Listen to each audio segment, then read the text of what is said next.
Intimidasi tidak akan membuat kami takut, peluru tidak akan membuat kami ragu, penjara tidak akan membuat kami jerah. Kami siap berjuang, kami siap bersolidaritas terhadap seluruh kawan-kawan dan seluruh rakyat yang berjuang. Hidup solidaritas! Hidup! Hidup solidaritas! Hidup! Penjinakan dan pemberangusan kebebasan berserikat ibarat lagu lama yang diputar berulang. Ia hadir bukan sekali, 2 kali, atau 3, tapi berkali-kali.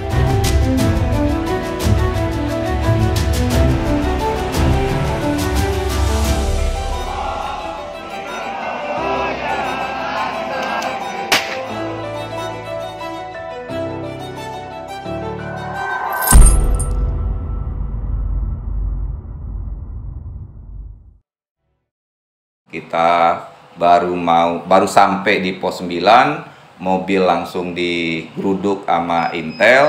Saya mencoba untuk menghalangi dia mau buka pintu mobil komando, tapi saya langsung ditarik. Kapolresnya memerintahkan ambil dia, katanya. Terkait dengan union busting ini, kalau di dalam kampus gitu ya, awal mulanya itu adalah dari kita melakukan pendaftaran ya, kita mencoba untuk melakukan pendaftaran pada awalnya ke Subdin Jakarta Pusat begitu. Tapi setelah itu kemudian surat tidak diterbitkan. Saya ini beberapa kali dipindah-pindah tugas dalam 1 tahun. Saya kurang lebih sekitar 4 kali pindah tugas. Nah, 2 kali bersurat, tapi 2 kali tidak ada suratnya. Ada yang reaksinya ketakutan, ada yang merasa ini terpukul lah begitu di daerah, tapi kalau di pusat aman. Mereka ditangkap paksa, diintimidasi, dipindah tugaskan secara sewenang-wenang dan tanpa alasan yang sah, dibubarkan organisasinya, dikriminalisasi, dipersulit saat mengurus pendirian serikat. Padahal Konstitusi Indonesia menjamin kemerdekaan berserikat. Berserikat adalah hak asasi dan hak konstitusional setiap warga negara. Dan negara wajib melindungi hak tersebut. Namun yang terjadi sebaliknya. Umpama mesin waktu, kami akan membawa Anda ke tahun demi tahun yang merekam ragam upaya penjinakan berserikat. Wiranto yang saat itu menjabat Menteri Koordinator Politik, Hukum dan Keamanan mengumumkan pembubaran Hizbut Tahrir Indonesia (HTI) tanpa proses pengadilan. Pemerintah berdalih HTI tidak sesuai Pancasila dan Undang-Undang Dasar 1945. Kegiatan yang dilaksanakan HTI terindikasi kuat telah bertentangan dengan tujuan, asas, dan ciri yang berdasarkan Pancasila dan Undang-Undang Dasar Negara Republik Indonesia tahun 1945 sebagaimana diatur dalam Undang-Undang Nomor 17 tahun 2013 tentang organisasi kemasyarakatan. Wiranto bilang, gerakan dan tujuan HTI masuk ke wilayah politik mengancam kedaulatan politik nasional. Ideologi khilafah yang diusung HTI menurutnya bersifat transnasional dan berorientasi meniadakan negara bangsa. Pembubaran ini tak sesuai aturan, sebab mestinya perlu proses pengadilan. Tapi seperti tak kehabisan akal, pemerintah menerbitkan Perpu Nomor 2 Tahun 2017 tentang organisasi masyarakat pada 10 Juli 2017. Perpu yang dibikin setelah pembubaran HTI itu memungkinkan pemerintah membubarkan ormas tanpa proses pengadilan. Dalam regulasi ini, pemerintah menghapus pasal bahwa pembubaran ormas seperti yang ditulis dalam Undang-Undang Nomor 17 Tahun 2013 tentang ormas harus melalui pengadilan. 19 Juli 2017, pemerintah resmi mencabut status Badan Hukum HTI. HTI melakukan perlawanan. 13 Oktober 2017, HTI resmi mendaftarkan gugatan hukum ke Pengadilan Tata Usaha Negara (PT-UN) Jakarta atas keputusan pembubaran oleh pemerintah. Namun, gugatan itu ditolak. Majelis Hakim PT UN Jakarta beralasan Perpu Ormas yang dijadikan dasar pembubaran HTI itu tidak cacat yuridis dalam pembuatan peraturan tersebut. Menolak permohonan penundaan surat keputusan yang diajukan oleh penggugat. Dalam eksepsi, menyatakan eksepsi tergugat tidak diterima untuk seluruhnya.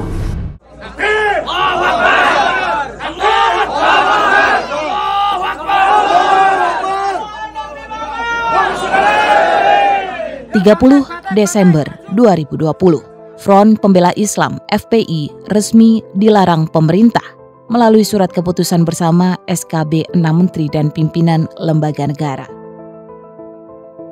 Tapi sesungguhnya, pembubaran telah diumumkan Mahfud MD yang saat itu menjabat Menko Polhukam sejak 21 Juni 2019.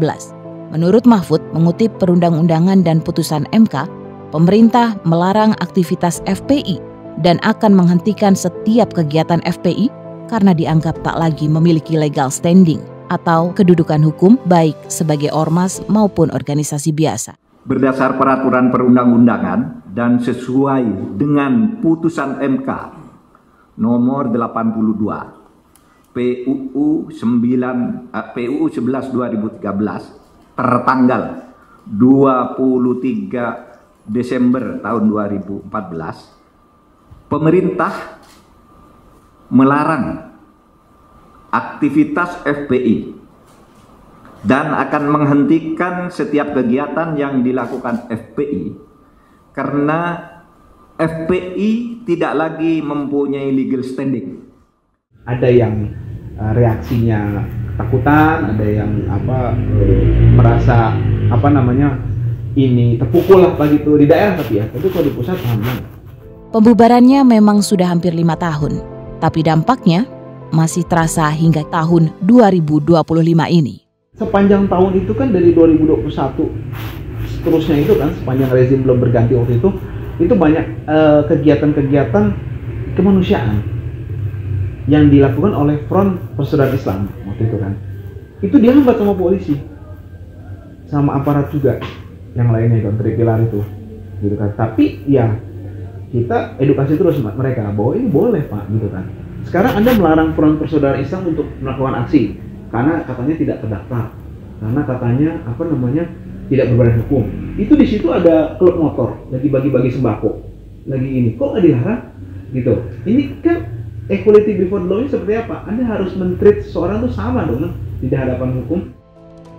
Aziz, pengacara FPI itu menganggap pernyataan pemerintah yang menilai organisasinya melanggar hukum tidak masuk akal. Apalagi tak satu pun putusan pengadilan yang menunjukkan itu. Makanya saya katakan ini adalah produk politik yang mengangkangi aturan hukum. Itu satu poin yang jelas di awal itu sudah keliru. Makanya saya katakan ada pertanyaan mungkin dari masyarakat, kenapa nggak gugat? Apa segala macam. Buat apa kita gugat? Mereka di sini sudah memanfaatkan politik dan memanfaatkan jabatan mereka untuk menginjak-injak aturan hukum. Terus kita mau menumpuh langkah hukum masuk ke jebakan mereka? Nggak mau kita. Karena kalau nanti kita gugat ke PT UN, di mana hukum sudah dikangkangi sama mereka, ya, kemudian kita, karena di sini ada Menteri Hukum dan HAM loh, yang ikut tanda tangan juga kan, seperti itu. Nah, kita khawatir sekali itu sudah sampai ke ranah yudikatif, sehingga kalau kita dikalahkan muncullah putusan tun. Oke? Putusan itu jadi putusan hukum atau politik? Putusan hukum, karena pengadilan yang mengeluarkan. Mendeklarasikan kendaraan baru perjuangan umat Islam Jawa Barat untuk membela agama, bangsa, dan negara kesatuan Republik Indonesia dengan nama Front Persaudaraan Islam Jawa Barat.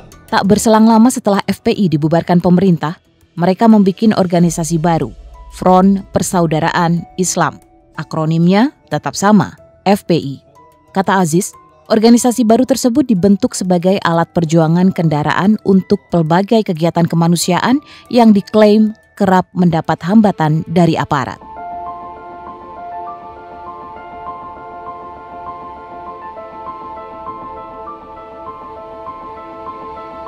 Upaya penjinakan tak hanya dialami dua ormas keagamaan tersebut, melainkan juga dipraktikkan di lingkungan kampus. Ruang yang idealnya menjadi medan untuk merawat kebebasan berekspresi, kemerdekaan berpikir. Pendirian serikat menapaki jalan terjal. Para dosen dan pekerja kampus kesulitan mendirikan Serikat Pekerja Kampus (SPK). Jadi ada situasi sebenarnya terkait dengan union busting ini kalau di dalam kampus gitu ya, awal mulanya itu adalah dari kita melakukan pendaftaran ya, kita mencoba untuk melakukan pendaftaran pada awalnya ke Subdin Jakarta Pusat begitu. Tapi setelah itu kemudian surat tidak diterbitkan. Keberadaan Serikat Pekerja Kampus diniatkan sebagai upaya membangun solidaritas, termasuk memperjuangkan hak atas kesejahteraan dosen dan pekerja kampus. Menurut dia, Serikat Pekerja Kampus (SPK) dideklarasikan sejak 1 Mei 2023, tapi pengesahannya sebagai serikat sempat terkendala. Tapi kemudian akhirnya kita mendaftarkan ke Kumham gitu ya sebagai perkumpulan, dan alhamdulillah sekarang kita sudah tercatat sebagai perkumpulan walaupun awalnya juga sangat berat juga gitu karena kita harus berganti-ganti nama di sana gitu ya.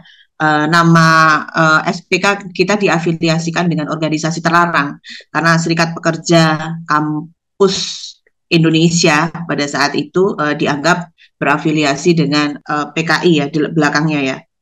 Itu juga menjadi satu hal yang kemudian catatan itu cukup dan baru 1 tahun selesai ya untuk perkumpulan.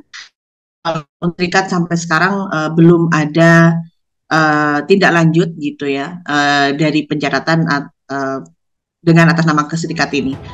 Dinas Ketenagakerjaan Jakarta Pusat beralasan pengurus SPK merupakan aparatur sipil negara atau ASN, sehingga harus bernaung pada satu-satunya organisasi ASN, yakni Korps Pegawai Republik Indonesia atau Korpri.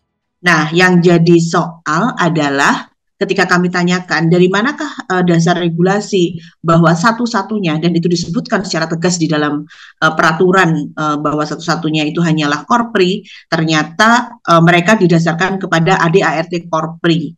Yang mana ADART Korpri kan bukan regulasi peraturan perundang-undangan. Bagi dia dan kawan-kawannya, kebutuhan akan Serikat Pekerja Kampus sudah mendesak. Riset organisasinya pada 2023 menemukan mayoritas dosen digaji di bawah 3 juta rupiah untuk universitas negeri dan di bawah 2 juta rupiah bagi mereka yang bekerja di universitas swasta. Situasi ini memaksa 76% dari mereka untuk mencari pekerjaan sampingan. Mendekati Mei, pada saat itu bulan April kita melakukan konsolidasi 28-29 April 2023, kemudian di 1 Mei-nya kita deklarasikan SPK. Pada saat itu kita masih beranggotakan secara nasional masih beranggotakan 50 orang, dan sekarang kita sudah ada di 1.330 anggota kita. Deklarasi pendirian serikat tak lantas membuat jalan memperjuangkan hak menjadi lempang. Dosen-dosen SPK justru mengalami intimidasi dan diskriminasi. Dari situasi yang berkembang di 2024 itu ada cukup banyak ya mungkin, tapi tidak sampai 10 lah, mungkin sekitar 5 atau 6 kasus ya barangkali kalau dalam perkiraan, karena itu biasanya juga bersinggungan dengan berkaitan dengan problem-problem individual gitu. Misalnya ada dosen yang kritis perjuangan haknya, kemudian haknya kemudian ditangguhkan, itu juga ada. Jadi biasanya mereka selalu menempelkan itu pada sistem-sistem kepangkatan, sistem-sistem pengakuan atau status dari pekerja kampus.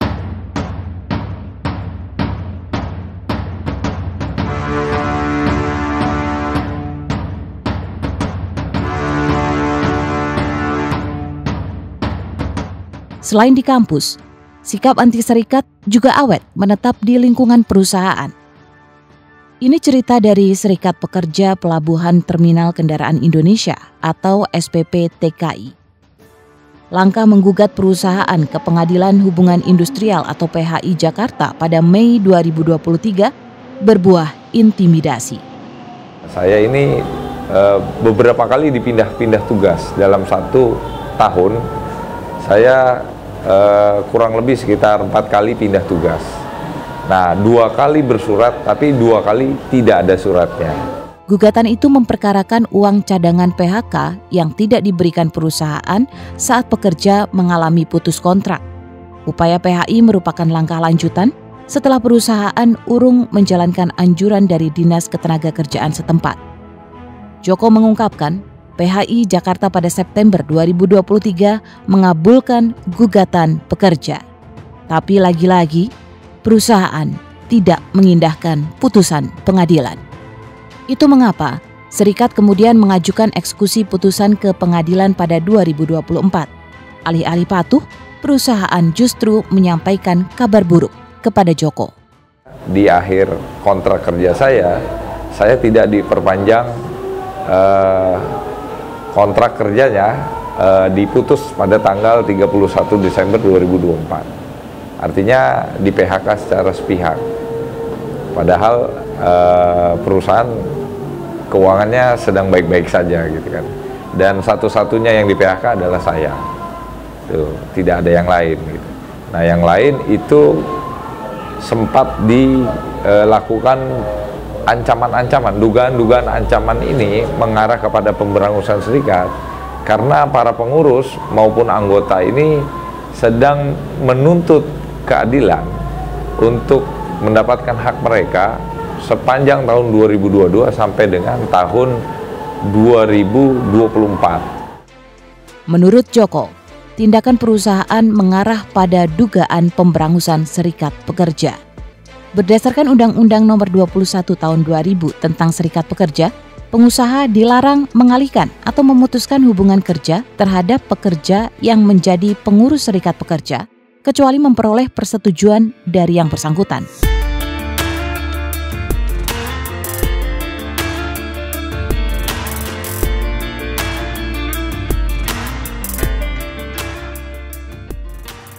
Laku anti serikat tak hanya ditemukan di industri manufaktur maupun transportasi. Setali 3 uang, kecenderungan itu juga ditunjukkan di industri media. Yulia Adiningsih, jurnalis yang juga anggota Solidaritas Pekerja CNN Indonesia atau SPCI, Serikat Pekerja Media di CNN, mengaku pernah mendengar itu dari pihak manajemen. Secara nggak langsung mungkin dibujuk untuk berhenti gitu ya, menghentikan perlawanan kita ya terkait kebijakan yang nggak adil itu gitu. Terus ditanya juga terkait serikat pekerja. Tiba-tiba yang manggil saya itu bilang kayak gini, CT itu nggak suka sama serikat pekerja gitu.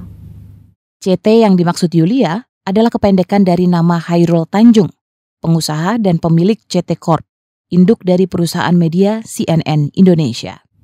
Terus aku tanya, kenapa kok nggak suka? Kan ini kita kan dijamin gitu sama undang-undang, sama ILO juga gitu ya. Itu kan hak kita buat bikin serikat pekerja. Lagian kita bikin serikat pekerja juga bukan untuk memerangi perusahaan. Kita kan bisa duduk bareng, ngomongin soal kebijakan yang adil buat pekerja juga gitu. Jadi nggak semena-mena gitu. Harusnya kan bisa jadi partner gitu ya. Serikat pekerja ini bukan jadi musuh gitu kan.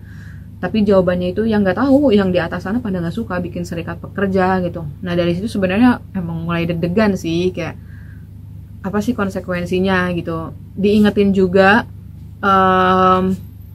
jadi saya nanya kayak apa sih konsekuensi terburuk kalau misalkan kita terus ngeproses pemotongan gaji sepihak ini dan kita bikin serikat pekerja. Apa sih konsekuensinya? Yaitu waktunya lama. Terus saya tanya lagi, apakah bisa sampai PHK gitu? Bisa jadi gitu.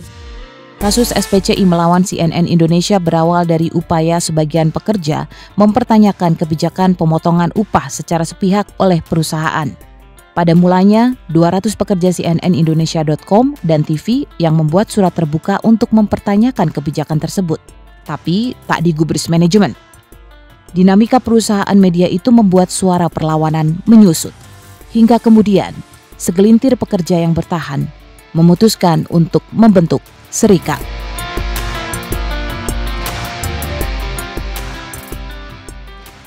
Akhirnya kita gimana caranya kita harus si serikat pekerja ini tuh berdiri gitu. Nah akhirnya di tanggal itu serikat pekerja kita deklarasikan di 27 Juli 2024 gitu. Nah di Agustus itu ya, di pertengahan Agustus itu tercatat di Sudinaker Jakarta Selatan, di Suku Dinas Ketenagakerjaan Jakarta Selatan gitu. Setelah tercatat, akhirnya kita terbuka tuh. Oh kita udah berhasil nih bikin serikat pekerja gitu ya. Kita bikin serikat pekerja, berhasil tercatat di Sudinaker Jakarta Selatan. Akhirnya kita memutuskan di tanggal 31 Agustus 2024 itu kita bikin peluncuran di daerah Jagakarsa. Bukannya mendapat jawaban, gagasan berserikat para pekerja CNN dibalas dengan surat pemecatan. Tapi gitu ya, di tanggal itu juga setelah peluncuran itu, kita kan peluncuran itu pagi ke siang gitu ya. Nah sore semua deklarator, hampir 14 orang ya, 14 orang deklarator dan anggota serikat pekerja itu kita dapat surat dari manajemen CNN gitu. Nah kita kaget sih karena di hari itu juga, di hari kita meluncurkan serikat pekerja, kita juga dapat surat PHK sepihak dengan dalih efisiensi. Tapi yang di PHK ya kita yang di dalam serikat pekerja. Situasinya sebenarnya tak banyak berubah. Tahun 2025, kita masih menjumpai pola penundukan maupun pemberangusan kebebasan berekspresi, termasuk kemerdekaan berserikat yang hampir-hampir mirip. Serupa lagu lama yang diputar berulang. Ilham Syah, Ketua Umum Konfederasi Persatuan Buruh Indonesia atau KPBI, ditangkap secara paksa di tengah aksi damai buruh pelabuhan di kawasan Tanjung Priok, Jakarta Utara. Itu kami kemarin itu mau menyampaikan pandangan, statement di pos 9 terkait kemacetan tersebut. Nah, cuman kita nggak dikasih kesempatan sama sekali oleh pihak kepolisian. Kita baru sampai di pos 9, mobil langsung digeruduk sama Intel. Saya mencoba untuk menghalangi dia mau buka pintu mobil komando, tapi saya langsung ditarik. Kapolresnya memerintahkan ambil dia, katanya. Ya udah, saya digiring, saya dibawa, lalu setelah itu saya dibawa ke Polda gitu. Sejak reformasi, seperti ada perbaikan soal kebebasan sipil, tapi realitasnya kita dihadapkan pada tatanan dunia lama yang menggunakan metode eksploitasi dan dominasi baru. 80 tahun merdeka, kita masih dihadapkan pada kesulitan membentuk serikat. Lewat seperempat abad reformasi, kita masih dihadapkan pada pembatasan kebebasan berpendapat. Ya, kita kalau saya nggak salah itu mungkin sekitar jam 10 ya, kurang lebih lah sekitar jam 10. Kita jalan dari kantor DPP FBTPI, jaraknya itu ke pos 9 itu mungkin kurang lebih sekitar 500 meter. Ya mungkin sekitar jam 10-an lah. Jam 10-an kita baru sampai di sana, ya udah langsung diambil oleh pihak kepolisian, saya ditarik.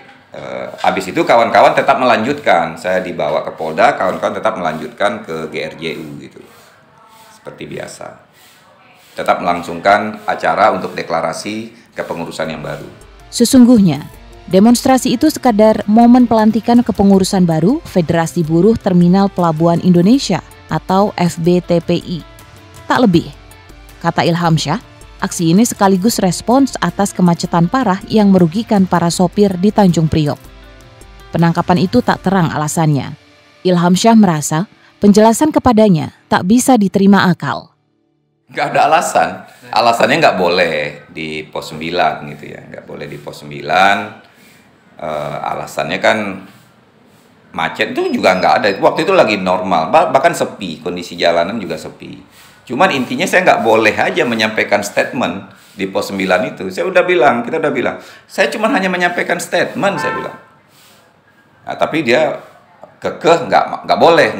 Itu kan melanggar kebebasan orang untuk menyampaikan pendapat kan. Padahal kita sudah ngasih pemberitahuan juga sebelumnya.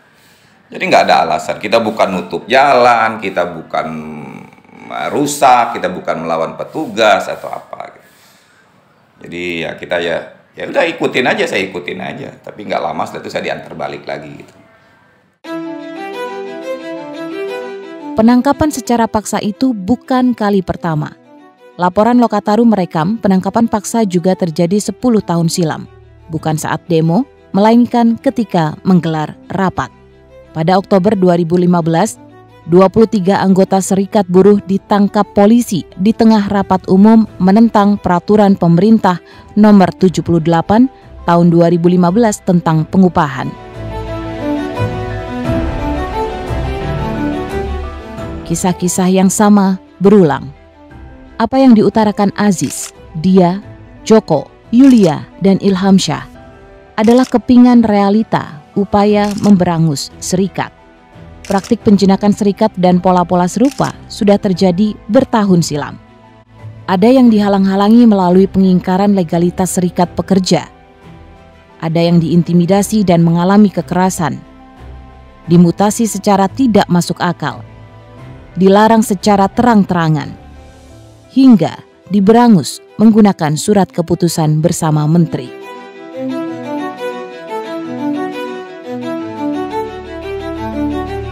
Pelbagai siasat membatasi kebebasan berserikat itu terekam dalam laporan Lokataru bertajuk Menghancurkan Solidaritas Praktik Pemberangusan Serikat Buruh di Indonesia 2014 hingga 2019. Modusnya mulai dari melarang buruh berserikat, kampanye anti pembentukan serikat, PHK, sampai kriminalisasi. Berbagai cara itu tak jarang memunculkan efek ketakutan ke para anggota atau calon anggota serikat. Data LBH Jakarta sepanjang 2016 saja menemukan kasus pemberangusan serikat adalah yang paling banyak diadukan, yaitu 1.409 buruh mengadukan pemberangusan dengan cara di PHK. Situasi nyaris serupa soal pola-pola pemberangusan serikat atau union busting juga tergambar dari riset Lembaga Informasi Buruh atau LIPS. Lalu apa sebetulnya yang menjadi persoalan mendasar kebebasan berserikat di Indonesia?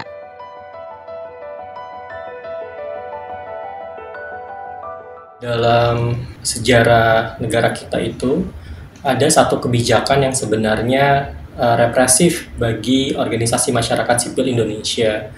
Kebijakan itu namanya Undang-Undang Organisasi Kemasyarakatan ya. Jadi kebijakan ini tuh muncul di era Orde Baru, Undang-Undang 8 tahun 81 gitu ya. Sejak awal, menurut Riza, motif dibalik pembentukan Undang-Undang Ormas tak lain adalah kekhawatiran Orde Baru terhadap potensi masyarakat sipil sebagai kekuatan yang bisa mengganggu stabilitas politik. Itu mengapa atas nama menjaga stabilitas yang dianggap krusial bagi keberlangsungan pembangunan ekonomi, kebebasan berserikat pun dibatasi secara sistematis. Di dalam Orde Baru tuh ada repelita gitu. Nah dalam era reformasi, kebijakan ini tuh terus tumbuh gitu ya, terus tumbuh berganti, tapi dia tetap dengan paradigma yang sama. Di tahun 2013, kebijakan ini muncul lagi menjadi Undang-Undang Nomor 17 tahun 2013, Undang-Undang Ormas di era reformasi. Waktu itu di zaman Susilo Bambang Yudhoyono. Kebijakan ini tuh pada tahap tertentu, setelah paradigmanya bermasalah, karena paradigmanya meletakkan masyarakat sipil sebagai ancaman, oleh karena itu ada pendekatan keamanan gitu ya, dalam melihat masyarakat sipil dan juga di dalamnya organisasi masyarakat sipil, tapi dalam implementasi kebijakannya, dia juga bermasalah. Sementara Ketua Umum Yayasan Lembaga Bantuan Hukum Indonesia atau YLBHI Muhammad Isnur berpendapat, jaminan konstitusi akan kebebasan berserikat kian menyempit. Apalagi bila mengingat kasus pembubaran HTI dan FPI yang hanya melalui executive order atau perintah eksekutif. Ya pertama gini, kita harus dulu dudukan dengan jelas bahwa kebebasan berserikat biasanya selalu dihubungkan dengan berkumpul dan berekspresi. Itu satu nafas tuh. Dalam jaminan di UUD 45, di dalam dokumen-dokumen HAM, dia beriringan. Berserikat, berkumpul, dan menyampaikan ekspresi. Itu jaminan yang sangat kuat ditegaskan dalam konstitusi. Bahkan dia adalah pertarungan yang cukup alot ya, antara Bung Hatta dengan Supomo. Yang akhirnya disepakati bahwa jaminan ini jaminan yang harus ada, bahkan sejak awal kemerdekaan. Jadi sementara hak lain itu sebagian besar diakomodir pasca perubahan amandemen ya, UUD 45 tahun 2000. Tapi kalau kemerdekaan berserikat, berkumpul, berekspresi itu jaminan yang sejak ada tahun 45. Jadi dia sangat merupakan aspirasi kebangsaan sejak awal kemerdekaan. Dia cerminan dari perjuangan tentang apa itu merdeka, apa itu keadilan, apa itu kemanusiaan. Jadi dia adalah benar-benar jantung dari demokrasi. Dia adalah gerbang dari demokrasi. Demokrasi tidak pernah ada, Indonesia tidak pernah merdeka, rakyat tidak pernah dianggap sebagai republik kalau tidak ada yang namanya kebebasan berekspresi, berserikat, dan berkumpul gitu. Gelagat semakin terbatasnya kebebasan berserikat ditunjukkan diantaranya melalui kebijakan pemerintah. Contoh pertama, pada level undang-undang. Pada 2017 misalnya, Jokowi yang saat itu menjabat presiden menerbitkan Perpu yang mengubah ketentuan dalam Undang-Undang Ormas. Aturan ini menghapuskan mekanisme pengadilan dalam pembubaran ormas.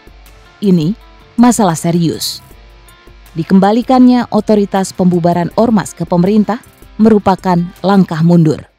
Terus di aspek misalnya orang mau mendaftarkan serikat, itu banyak sekali catatan di lapangan implementasi, orang mau berserikat dipersulit. Daftarnya nggak disetujui, nggak di-approve dengan berbagai alasan. Mau alasannya misalnya seperti Falun Gong atau serikat pekerja yang kesana sini sulit didaftarkan gitu. Ada semacam peningkatan ketidaksukaan ya terhadap warga negara. Pembubaran ormas oleh pemerintah memberangus kebebasan berserikat dan berkumpul. Ini dipandang sebagai ancaman yang membahayakan demokrasi. Padahal kebebasan berserikat, berkumpul, dan mengeluarkan pendapat dilindungi oleh konstitusi. Laporan pemantauan Koalisi Kebebasan Berserikat KKB menemukan sejak Undang-Undang Ormas disahkan pada 2013, sedikitnya ada 776 peristiwa pelanggaran hak atas kebebasan berkumpul dan berorganisasi selama hampir 1 dekade. Sementara pemantauan setahun sepanjang Juli 2019 hingga 2020 mendapati sedikitnya 153 peristiwa dengan korban lebih dari 56.000 orang. Namun Christina Firi yang tergabung dalam Koalisi Kebebasan Berserikat mengungkapkan advokasi kelompoknya mendapat dukungan pelbagai elemen sipil. Pertama waktu kita judicial review itu, dulu itu kita didukung oleh sangat banyak organisasi yang dia lintas sektor, Mas. Jadi nggak cuma organisasi yang perspektifnya hak asasi manusia aja. Jadi organisasi perempuan, organisasi keagamaan, bahkan Muhammadiyah yang dia besar ya, itu mendukung advokasi kita. Jadi itu sangat menguatkan proses advokasi ini. Dan tidak hanya CSO saja, tidak hanya NGO-NGO saja. Tapi ini adalah lintas lintas bentuk organisasi gitu ya. Yang sifatnya komunitas-komunitas juga dulu ada Mas yang mendukung advokasi ini gitu. Jadi setiap kali kita sidang itu selalu ramai gitu ya. Ramai dalam arti banyak yang mengawal. Karena memang ini waktu itu kita cukup berhasil menurunkan bahasa. Jadi kita bisa tahu gitu ya, masyarakat tahu, oh iya ini penting nih, bahaya gitu. Kemudian keberhasilan yang kedua adalah dalam situasi yang sangat sulit waktu itu kita bisa judicial review kita dikabulkan sebagian, itu kita sudah sangat syukur ya, maksudnya itu dikabulkan sebagian dan itu pasal yang cukup penting ya, soal kewajiban pendaftaran itu bisa dibatalkan oleh Mahkamah Konstitusi. Itu menurut kami itu sebagai sebuah keberhasilan yang cukup besar lah ya gitu, yang kemudian gara-gara judicial review itu Mahkamah Konstitusi memberikan penjelasan-penjelasan terhadap makna pasal yang mengatur tentang kemerdekaan berserikat dan berkumpul di konstitusi gitu. Jadi seperti apa sih kemerdekaan berserikat dan berkumpul gitu ya di putusan MK ini, sama beberapa hakim itu menjelaskan gitu, menafsirkan gitu. Sehingga itu kalau kita belajar dari perspektif hukum tata negara itu ada dua jenis konsider, karena kan isi putusan Mahkamah Konstitusi kan ada yang putusannya, ada pertimbangannya gitu ya. Nah, kan pertanyaannya pertimbangannya kan yang berlaku kan putusannya gitu ya. Pertimbangannya berlaku nggak gitu ya. Pertimbangannya itu berlaku ketika dia mendasari dari putusan yang dijatuhkan MK. Maka sama seperti putusan itu sendiri, pertimbangan Mahkamah Konstitusi juga berlaku. Jadi kemudian itu bisa menjadi panduan untuk terkait dengan jaminan hak-hak berserikat dan berkumpul. Gitu. Advokasi itu berbuah perbaikan kebijakan. Tahu saya Bogor kalau nggak salah, Bogor tuh kayaknya dicabut karena kita ngomongin terus tuh soal itu gitu ya. Itu kayaknya ada satu daerah yang dicabut terkait dengan khususnya soal kewajiban pendaftaran gitu ya.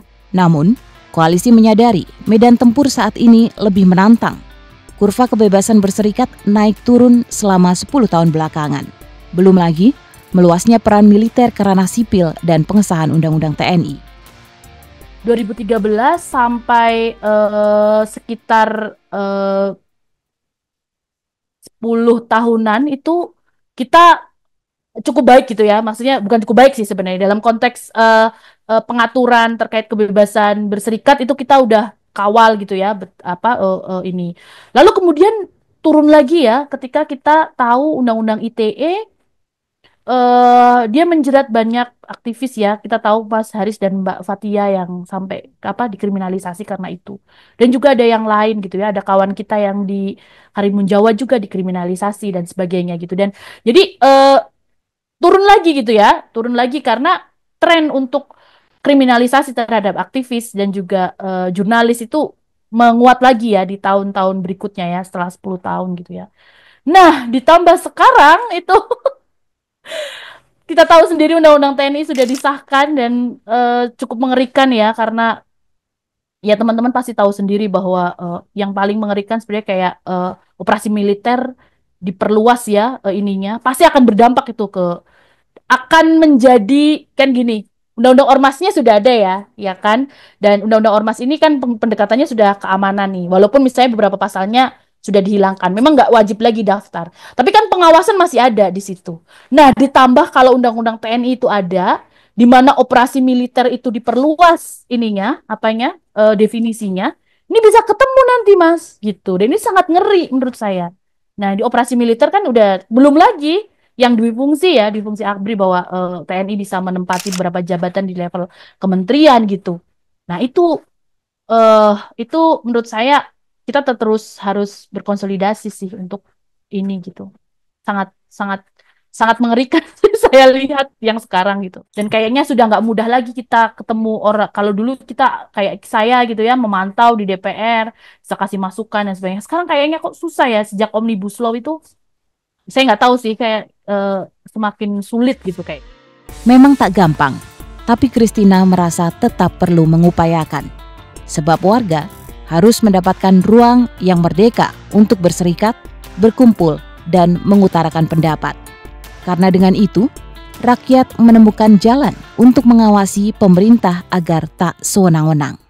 Rakyat itu dia harus punya ruang-ruang untuk mengontrol agar pemerintahan ini berjalan dengan baik, kayak gitu. Maksudnya tidak terjadi tirani, tidak terjadi penyalahgunaan kekuasaan. Nah, inti dari demokrasi kan begitu. Bagaimana masyarakat sipil itu bisa punya ruang untuk melakukan pengawasan yang ada.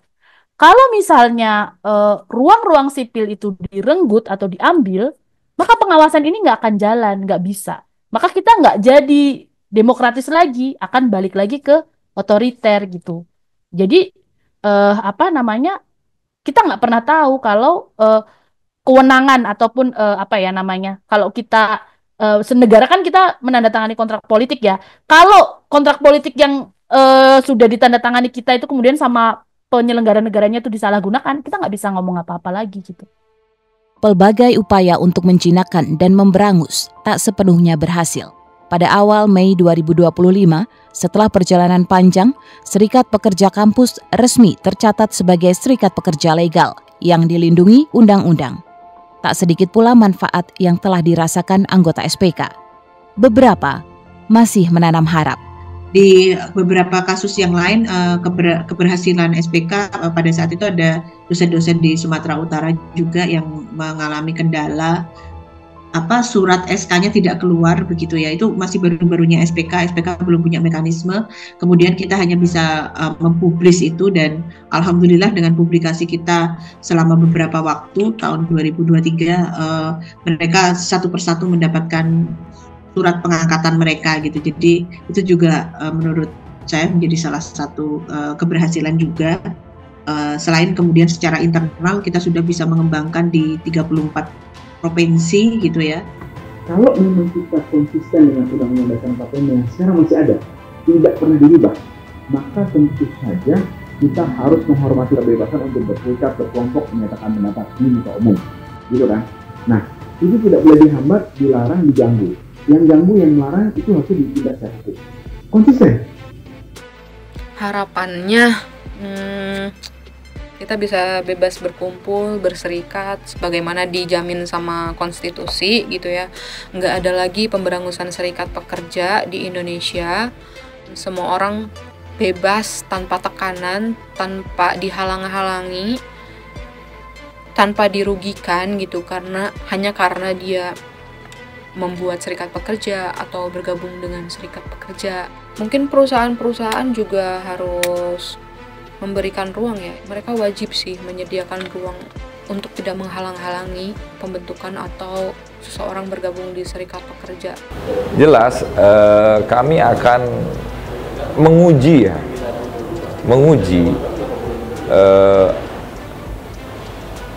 upaya-upaya menindaklanjuti peristiwa-peristiwa yang mengarah kepada union busting ya, atau pemberangusan serikat. Ini kan hal yang jarang kita dengar ya.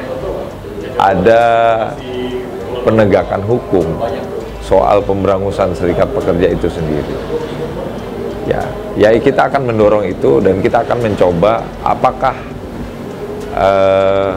regulasi ini bisa kita dorong untuk supaya juga pihak yang berwenang untuk menindaklanjuti ini untuk secara serius menegakkan aturan-aturan yang ada. Kenapa? Karena ketika aturan itu tidak ditegakkan, maka ini akan menjadi sebuah kemunduran bagi gerakan buruh di Indonesia.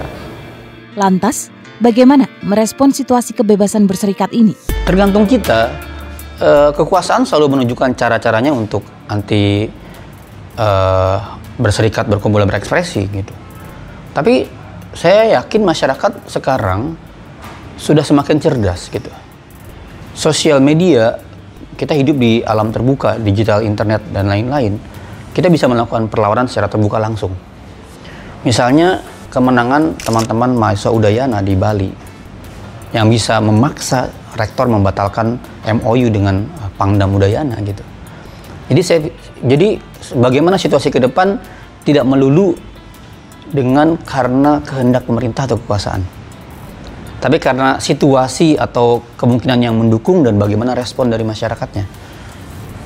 Saya memandang dengan kacamata kita tahu situasinya berat, situasinya gelap, tapi saya melihat harapan yang kuat dari semangat perlawanan masyarakat.